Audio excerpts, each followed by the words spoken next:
दोस्तों नमस्कार। वृश्चिक राशि वाले मेरे मित्रों, आज के इस अद्भुत और बेहद ही ज्ञानवर्धक कार्यक्रम में बहुत बहुत स्वागत है। हृदय से अभिनंदन है।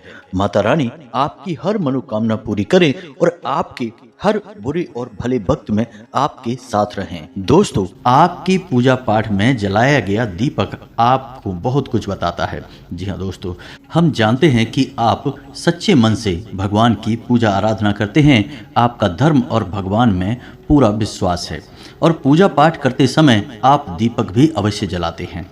यदि आप दीपक जलाते हैं तो आपको इस विषय पर पूरा ज्ञान होना बहुत आवश्यक है, क्योंकि दोस्तों हमारे हिंदू धर्म में दीपक कोई साधारण वस्तु नहीं है। दीपक भगवान के द्वारा दिए गए संकेतों के बारे में बताता है। यह आपकी पूजा के स्तर को बताता है। आपकी मनोकामना, यानी जिस मनोकामना के साथ आप पूजा कर रहे हैं वह पूरी होगी या नहीं होगी, होगी तो कब होगी। और कहीं ऐसा तो नहीं कि आप यह समझकर पूजा कर रहे हैं कि आप भगवान को प्रसन्न करने के लिए पूजा कर रहे हैं, लेकिन हो इसका उल्टा रहा है। भगवान की जगह यह पूजा आपके आसपास निवास कर रही भूत प्रेत यानी नकारात्मक शक्तियां ग्रहण कर रही हैं और आप समझ रहे हैं कि आपका जीवन सुंदर हो रहा है, लेकिन हो इसका उल्टा रहा है कि आप जितनी ज़्यादा पूजा पाठ करते जाएंगे आपका जीवन नर्क होता चला जाएगा, क्योंकि आपकी पूजा पाठ का संपूर्ण फल, या यूं कहें कि आपके पूजा पाठ का संपूर्ण निष्कर्ष निचोड़ सब वे नकारात्मक शक्तियां ग्रहण करती जा रही हैं और आपको कुछ भी प्राप्त नहीं हो रहा है। ऐसे में आपके मन में कभी कभार यह विचार अवश्य आता होगा कि हम इतनी पूजा पाठ करते हैं, भगवान में सच्ची आस्था और विश्वास रखते हैं, लेकिन भगवान हमारी सुनते क्यों नहीं हैं। तो दोस्तों, हमारे धर्म में दीपक के लिए कई विशेष विधि विधान हैं और दीपक को संकेत के तौर पर भी समझा जा सकता है। तो आज के इस वीडियो में हम आपको बताएंगे कि दीपक जो आप अपनी पूजा पाठ में जलाते हैं वह आपको किस प्रकार से संकेत देता है और आप कैसे अपनी पूजा पाठ की सफलता या असफलता को दीपक के माध्यम से तय कर सकते हैं। तो वीडियो बहुत ही खास है दोस्तों और आपके जीवन में ज्ञान के एक नए आयाम को जोड़ेगा। दोस्तों, आपको बहुत कुछ सिखाएगा आज का यह वीडियो। इस तरह के वीडियो बनाने में बहुत मेहनत लगती है दोस्तों। हम हमारी टीम के साथ दिन रात प्रयास करते हैं। कोशिश बस एक ही है कि आपके जीवन में कुछ बदलाव आए, सकारात्मक बदलाव आए, क्योंकि हम जानते हैं कि आपकी राशि के जातक अपने जीवन में कुछ करना चाहते हैं, अपना नाम बनाना चाहते हैं, जिसके लिए बहुत मेहनत करते हैं। लेकिन दुर्भाग्य इस बात का है कि आपके जीवन में संघर्ष बहुत अधिक होता है। आपको सफलता इतनी आसानी से प्राप्त नहीं होती है। जी हाँ दोस्तों, इसी के साथ साथ हम आपको आने वाले समय में यानी कि 3 से 4 दिनों में होने वाली कुछ विशेष घटनाओं के बारे में भी बताएंगे, जिनसे आपको बड़े लाभ प्राप्त होंगे। तो बदले में दोस्तों बस हम यह चाहते हैं कि आप इस वीडियो को पूरा देखें, इस वीडियो को बीच में बिल्कुल भी ना छोड़ें, नहीं तो होगा यह कि आपको आधा अधूरा ज्ञान प्राप्त होगा और आपको कोई भी बात समझ में नहीं आएगी। जी हाँ दोस्तों, आपकी राशि के जातकों में एक छोटी सी कमी यह भी पाई जाती है कि आप बहुत जल्दी चीज़ों से ऊब जाते हैं। आप सब कुछ अपने जीवन में बहुत जल्दी जल्दी प्राप्त कर लेना चाहते हैं और जल्दी जल्दी प्राप्त करने के चक्कर में कई बार आप बड़ी परेशानियों में फंस चुके हैं। जी हाँ दोस्तों, आप अपने जीवन में पीछे झांक कर देखें तो आपको पता चलेगा कि कई बार आपके काम केवल इसी वजह से बिगड़ गए कि आपने उनमें जल्दबाजी दिखाई। यदि आप धैर्य से काम लेते तो आपके काम बन सकते थे। तो ऐसा आपको अब नहीं करना है। जब भी आपको ज्ञान प्राप्त करने का अवसर प्राप्त हो तो आप पूरे धैर्य के साथ उसे ग्रहण करें और फिर उसे अपने जीवन में लागू करें, उपयोग करें। आप देखेंगे कि आपका जीवन बदलता चला जाएगा। जी हाँ दोस्तों, आप बहुत ही बुद्धिमान इंसान हैं। आपके अंदर बौद्धिक बल बहुत अधिक है, लेकिन छोटी मोटी कमियों की वजह से आप अपनी संपूर्ण बुद्धि का इस्तेमाल करने से चूक जाते हैं, गलती कर जाते हैं, जिससे आप परेशानियों में फंसते रहते हैं। तो हमारा मानना केवल इतना है, यदि आप धैर्य से काम लें, ठंडे दिमाग के साथ चीज़ों को समझें, अपने जीवन को समझें, तो आप बड़े से बड़े काम को बड़ी आसानी से करने का दम रखते हैं। जी हाँ दोस्तों, आप ऐसे इंसान हैं कि आप किसी की गुलामी करना पसंद नहीं करते हैं। आपके मन में एक ललक है, एक ख्याल है, एक विचार है कि आप कुछ अपना जरूर करेंगे, आज नहीं तो कल करेंगे, और इसके लिए आप लगातार प्रयास भी करते रहते हैं।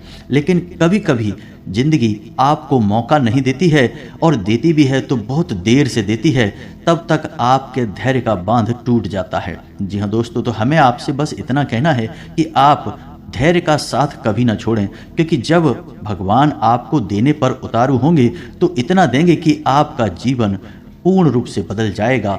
रातों रात आपके जीवन में जगमगाहट आ जाएगी, फूलों जैसा सुंदर आपका जीवन महकने लगेगा। तो इसी कामना के साथ, इसी सुंदर विचार के साथ आज के इस वीडियो को शुरू करते हैं। वीडियो में हम आपको आपके जीवन में होने वाली अगले 3 से 4 दिनों में विशेष घटनाओं के बारे में भी बताएंगे, लेकिन उन्हें हम अंत में बताएंगे, तो उन्हें जानना आपके लिए बहुत आवश्यक है। दोस्तों, आप जब अपने जीवन के बारे में कुछ अनुमान प्राप्त कर लेते हैं तो आपको एक दिशा प्राप्त होती है कि किस तरह से आगे बढ़ना है और कैसे अपने जीवन के फैसलों को लेना है। इससे आप बड़ी मुसीबतों में फंसने से बच जाते हैं। और ज्योतिष शास्त्र का तो काम ही यही है कि वह इंसानों की भविष्य का सटीक अनुमान लगाने की कोशिश करता है। अगर सटीक अनुमान ना लगा पाए तो आपको एक विचार तो दे ही देता है कि कुछ बुरा होगा, कुछ अच्छा होगा, तो उसी के हिसाब से आप अपने जीवन के निर्णय ले सकते हैं। बाद में आप बड़ी से बड़ी मुसीबतों से भी आसानी से बाहर निकल सकते हैं। तो चलिए दोस्तों, आज के इस वीडियो को शुरू करते हैं, लेकिन इससे पहले आपसे एक निवेदन है कि कमेंट में पूरे भक्ति भाव के साथ माता के लिए भाव होना बहुत आवश्यक है। बिना भाव के माँ आपके ऊपर किसी भी प्रकार की कृपा बरसाने में असमर्थ रहेंगी, तो भाव तो होना बहुत आवश्यक है। तो पूरे भाव के साथ माई को याद करें और कमेंट में लिख डालें, एक बार नहीं 3 बार, जय माँ भद्रकाली कृपा करो। माता आपके ऊपर निश्चित तौर पर कृपा बरसाएंगी। दोस्तों, हम आपको बता दें कि जिन लोगों ने अपना नाम और अपना स्थान लिखकर भेजा था, हमने शनिवार के सर्व मनोकामना पूर्ति हवन में उनके नाम से आहुतियां करवा दी हैं।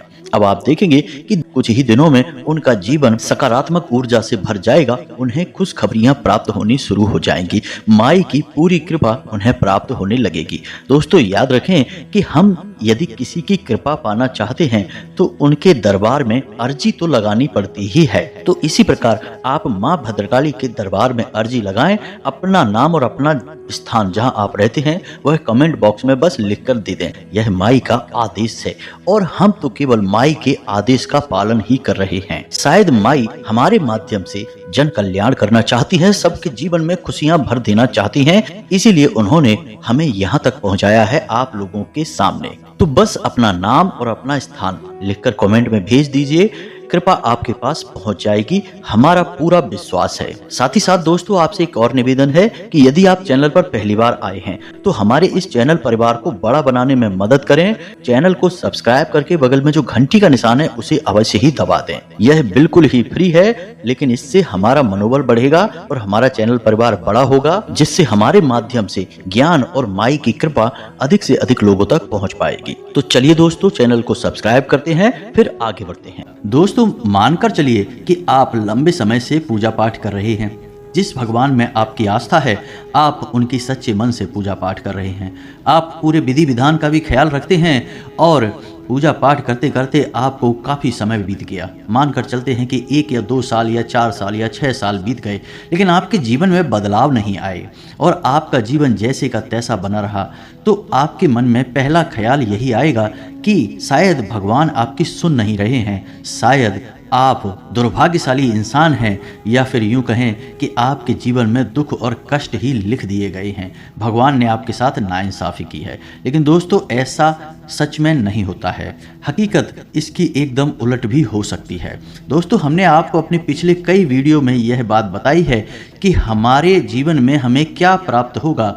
हमारे कर्मों से यह निर्धारित अवश्य होता है, लेकिन वह हम तक पहुंचेगा या नहीं पहुंचेगा, यह इस बात पर निर्भर करता है कि आपके आसपास ऊर्जा का क्षेत्र किस प्रकार का है। यदि आपके आसपास ऊर्जा का क्षेत्र नकारात्मक है तो आपसे कोई अच्छी बात भी बोलेगा, आपको सही सलाह भी देगा तो वह आपको बुरी लगेगी।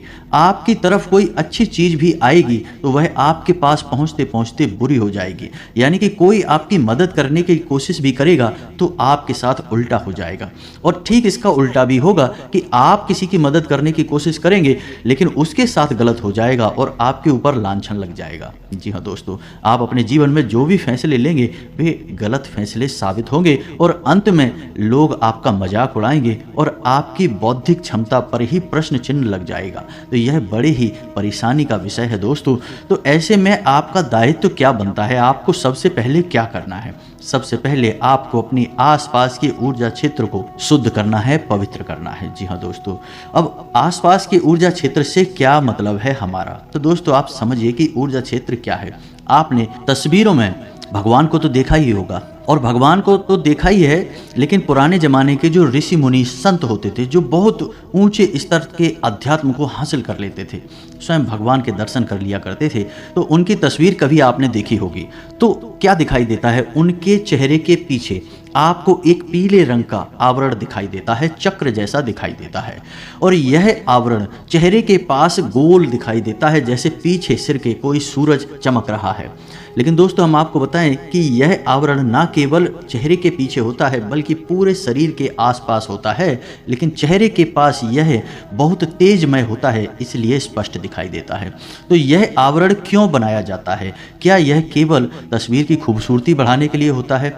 जी नहीं दोस्तों, यह आवरण हर एक इंसान के पास मौजूद होता है।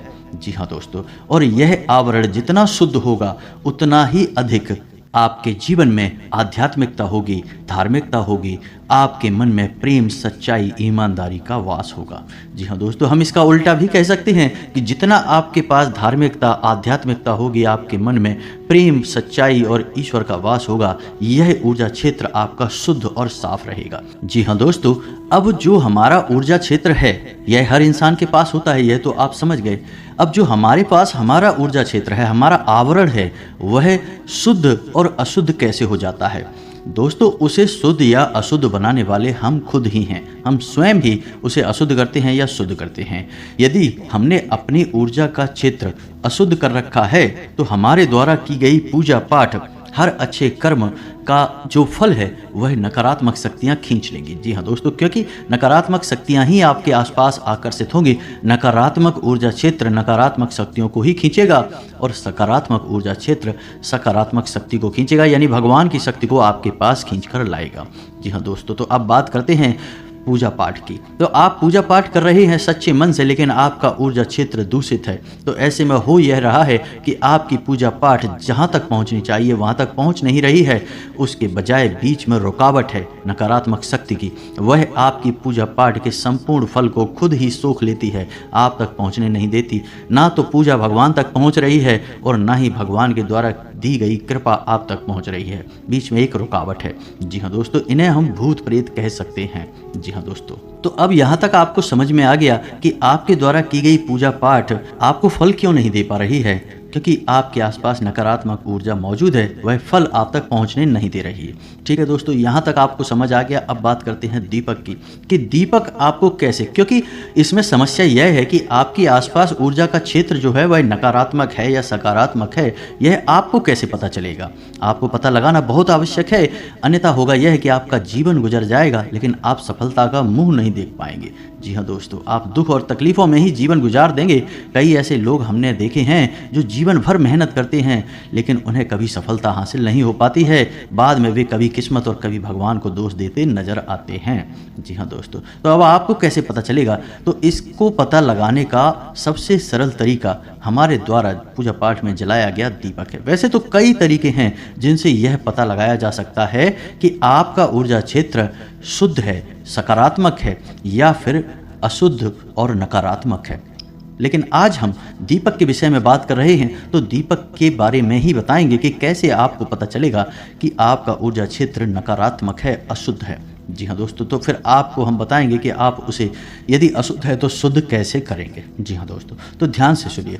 आप जब दीपक जलाते हैं तो आपका जलाया गया दीपक आपकी पूजा समाप्त होने से पहले ही बुझ जाता है। जी हाँ दोस्तों, यदि आपके द्वारा जलाया गया दीपक आपकी पूजा समाप्त होने से पहले ही बुझ जाता है तो यह इस बात का प्रमाण है कि आपका ऊर्जा क्षेत्र दूषित है, नकारात्मक है। जी हाँ दोस्तों, आपका दीपक जल नहीं पा रहा है। दूसरा यह है कि आपके द्वारा जलाया गया दीपक पूजा होने तक तो जलता है, लेकिन जैसे ही आप पूजा स्थान को छोड़ते हैं अपने दीपक को जलता हुआ छोड़ देते हैं तो वह दीपक बुझ जाता है। जी हाँ दोस्तों, थोड़ी देर जलने के बाद वह बुझ जाता है। हालांकि उस दीपक में तेल या फिर घी अभी भी बाकी है, बाती भी उसकी सही है, लेकिन वह दीपक बुझ जाता है। यह भी प्रमाण है कि आपके आसपास नकारात्मक ऊर्जा है दोस्तों।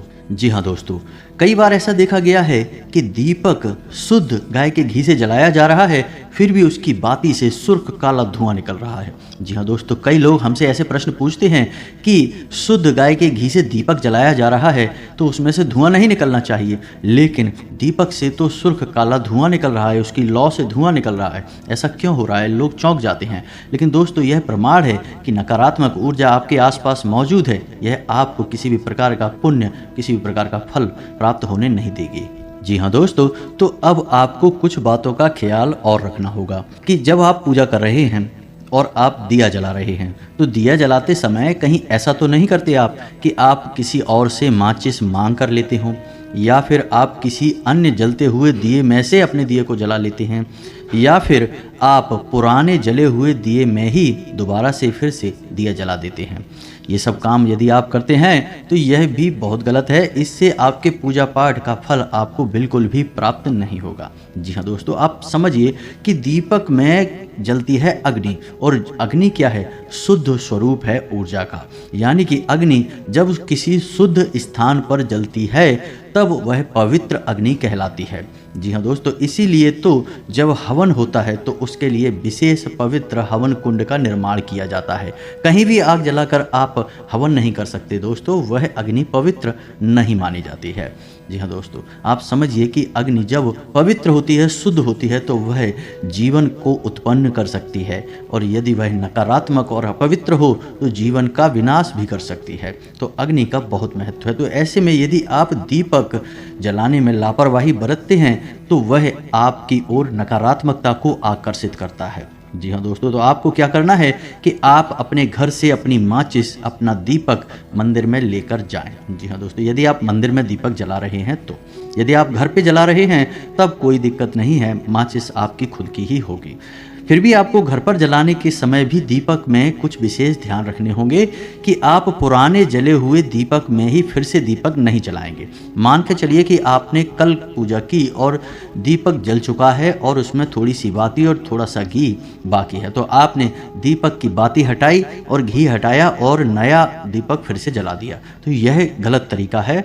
ऐसे में आपको उस दीपक को धोना होगा, साफ करना होगा, उसके बाद ही वह फिर से जलाने के योग्य बन पाएगा। साथ ही साथ अगर हो सके तो उस दीपक पर थोड़ा सा गंगा जल अवश्य छिड़कें, तो वह पूर्ण रूप से शुद्ध और पवित्र हो जाएगा।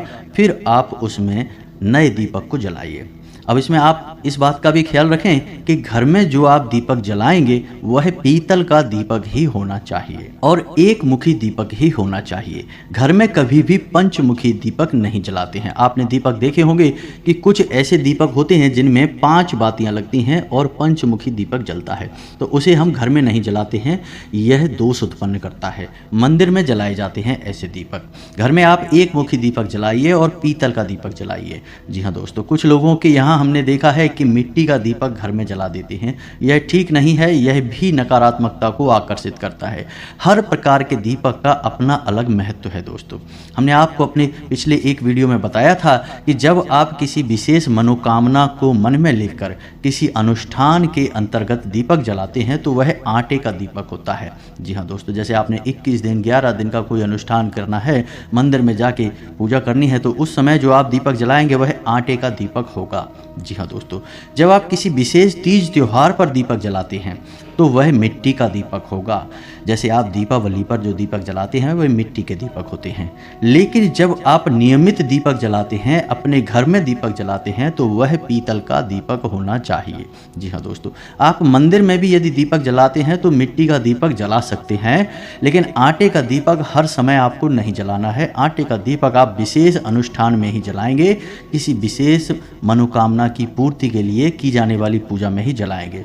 मिट्टी का दीपक आप जला सकते हैं, मंदिर में आप पीतल का दीपक भी जला सकते हैं, लेकिन घर पे आप नियमित यदि जलाते हैं तो पीतल के दीपक का ही प्रयोग करें। अब ऐसे में समस्या यह खड़ी हो जाती है कि कुछ लोग तांबे का दीपक खरीद लाते हैं, क्योंकि बाजार में तो सब कुछ मिलता है, तो कुछ लोग तांबे का दीपक खरीद लाते हैं और जलाना शुरू कर देते हैं। दोस्तों, इसका बहुत ही नकारात्मक परिणाम प्राप्त होता है और जिस इंसान के घर में तांबे के दीपक में बाती जलाई जाती है, उस इंसान के घर में धन लक्ष्मी किसी कीमत पर ठहर नहीं सकती है।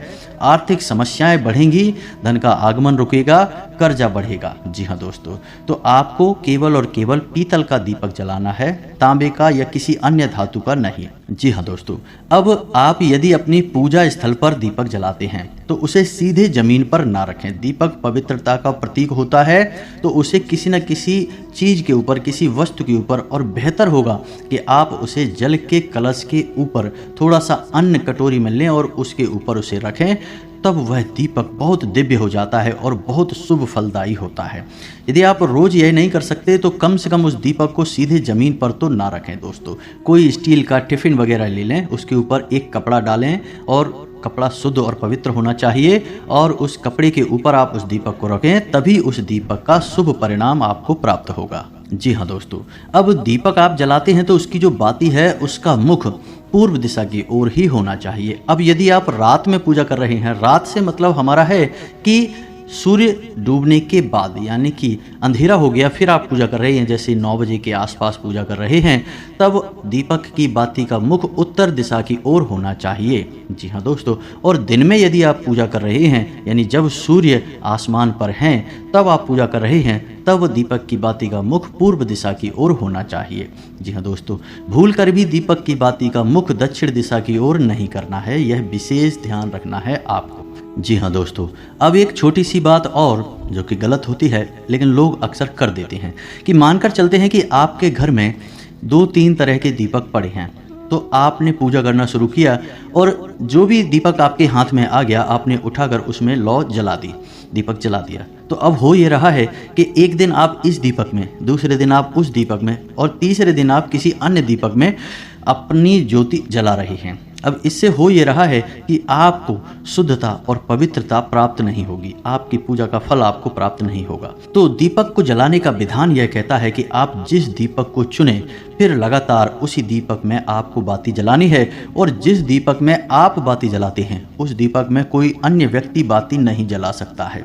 जी हाँ दोस्तों, वह पवित्र दीपक केवल और केवल आपकी तरफ से ही जलेगा और आपकी पूजा को ही प्रदर्शित करेगा। जी हाँ दोस्तों, तो आपको एक ही दीपक में बाती जलानी है और लंबे समय तक जलानी है। ये नहीं कि आप बाजार जब भी जाएं तो एक नया दीपक खरीद लाएं, कभी इसमें कभी उसमें, ये नहीं करना है दोस्तों।